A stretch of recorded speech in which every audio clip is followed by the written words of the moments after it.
This is Alan Bush with ADMIS. In the stock index futures, we are seeing prices higher now. Earlier, we did see some pressure developing.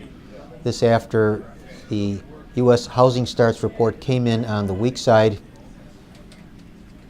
However, we do have the Fed meeting today and tomorrow, so trading activity may be somewhat subdued. We do feel that longer-term interest rates will remain low, and that should be the fuel that takes stock index futures higher longer term.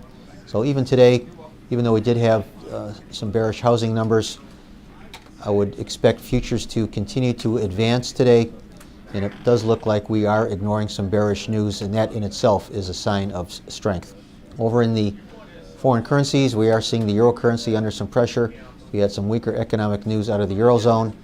Also, we had the pound lower with UK inflation numbers coming in at a slower pace than anticipated.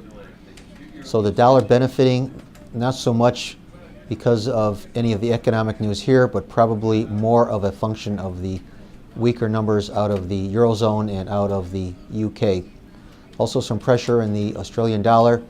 This after the minutes of the most recent Reserve Bank of Australia meeting, indicating that low rates will probably remain for quite some time.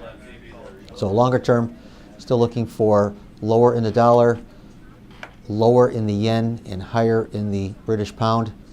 And interest rate markets, some pressure today. This after inflation numbers here in the U.S. coming in a little bit higher than expected. The consumer price index up 0.4%. The guess was up 0.2%. Also some long liquidation apparently with the two-day Fed meeting today and tomorrow.